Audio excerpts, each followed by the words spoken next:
On the topic of the Queen's speech, I'd like to ask you, James and Isabel, what you thought of it, what was announced, what were the high points and low points? I think this Queen's speech was designed to deflect the charge that this is a zombie parliament. It's the government trying to show that it's still got things it wants to do. I think that the piece of legislation that probably made the most difference is this human trafficking bill. But there were lots of kind of symbolic things and values. This kind of heroism bill designed so, you know, if you go and try and rescue someone at the scene of an accident, you can't then be prosecuted if your actions inadvertently cause harm to somebody else. I mean, that's a bit of kind of common sense. It's meant to show people that they've kind of listened to some of the kind of concerns that drive UKIP.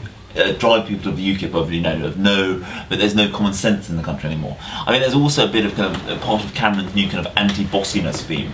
This stuff in the small business bill that, you know, you'll have an appeals regulator who basically will say to any over mighty regulator that's picking on small businesses, back off, and also this statutory commitment on government to deregulate. Isabel, do you think it successfully batted away the charges that this is a zombie government? I think it probably has given MPs enough to talk about, and there are, as James says, radical bits of legislation in there, so the slavery bill, but also the pensions reforms as well. But the problem is it's not as radical as the coalition has been, and it's a shame that its last year isn't as radical, and that's partly because actually they took advice from Tony Blair and tried to get the really big things done quickly. But the problem is a lot of the legislation is sort of pro-nice and anti-bad. It's the heroism bill, which actually, you know, it sounds lovely, but it's a bit like one of those bills that protects homeowners who intervene when a burglar gets into their property and that sort of thing. It's the kind of thing. Another Chris Grading speciality. Yeah. Spotting a pattern here. But the fact they've called it the heroism bill is quite cheesy as well. So quite grandiose, isn't it? Yeah, well, it's clearly a sort of PR exercise as much as anything else. I think it's worth taking a moment to kind of reflect. There is something very good about the way our constitution functions. It is a reminder that the monarchy is subservient to Parliament. You know, it's a reminder that Parliament won on Master More, and that is absolutely crucial. We should never forget that. It was quite funny hearing the Queen. She didn't quite say hard-working people, I think, but she did definitely have to say this government's long-term economic strategy. Stronger economy and fairer society. I think everyone is still transfixed by the immense success of in New Labour's first Queen's speech. They had, I won't attempt to imitate the Queen, but they had the Queen say, my government was elected as New Labour and will govern as New Labour. and this was, I think, the first time the Queen had said something kind of quite so explicitly political, kind of so explicitly kind of on message in that way. And it was incredibly effective because these clips of the Queen are played on the news in a way that David Cameron or Nick Clegg saying it isn't. Nick Clegg has said stronger economy, fairer society kind of more times than we've all had hot dinners collectively. But we all kind of tune it out, but the Queen saying it gives it a kind of slightly different authenticity. Yeah. Were there any surprises, Isabel? Anything that we weren't expecting that popped up in there?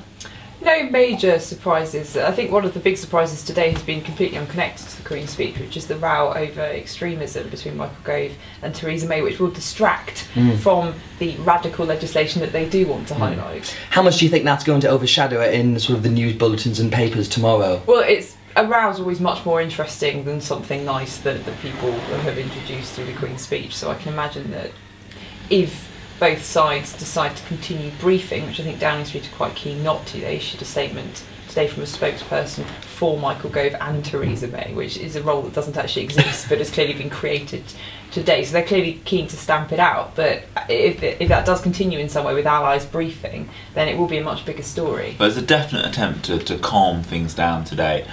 Some of those people closest to Michael Gove have turned their phones off. Michael Gove's former advisor Dominic Cummings has sent a tweet declaring he's got no comment to make, he's supervising building works and he's not going to get involved in this row. I think one of the things that has made this row explode so much is that lots of Theresa May's allies have long disliked the fact that lots of those who admire Michael Gove see him as the logical next step in his career has been the kind of Tory Roy Jenkins, the great reforming Home Secretary.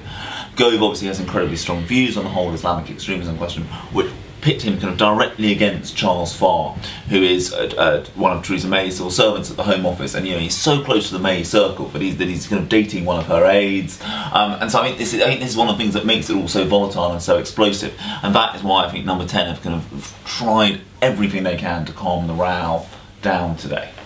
And finally, Isabel, do you think you could describe this Queen's speech as a coalition product? You know, has it got equal sausage ingredients or whatever the analogy is between the two parties?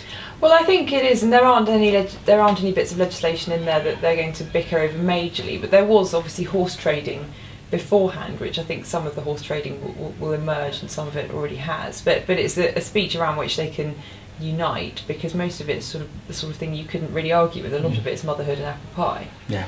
Are there any bits, James, in particular that you think you could see where the horse trading has gone on? Oh, you can see it on the fracking stuff, and you can see it on what will always be remembered for one of the most disastrous photocalls of recent times, the stuff on pub landlords and tied landlords. I mean, whoever thought that, I mean, the Lib Dems, like, it'd be understandable if they'd been driven to drink, but Nick Clegg and Vince Cable turning up in a pub at 11 AM was a slightly dramatic. It was the Charlie Kennedy days are back, and it was a kind of, and so I mean, we know that is where there's been a bit of horse trading. I do think though that one of the remarkable things about the coalition that we don't actually observe enough is A, they've still got a legislative agenda in the last year of the Parliament. Many people, including myself, thought that 2014 would be the year when the coalition began to be wound down, and there was some kind of more formal distance put between the parties. It doesn't look like that's going to happen. Also, I mean, you know, when you watch the politicians saunter through together, it's very, watching Cameron and Miliband trying to talk, and then Nick Clegg and Harriet Harman. It was very telling that when they got to the Lords, Nick Clegg kind of bunched his way to stand in the front row to kind of reinforce his status as a party leader. And you see them kind of look towards Cameron, and you do see whatever the rows that they themselves have had between them, they still clearly get on better with each other than either get on with Labour. And that, I think, that personal chemistry could be very important if the next election produces another indeterminate result.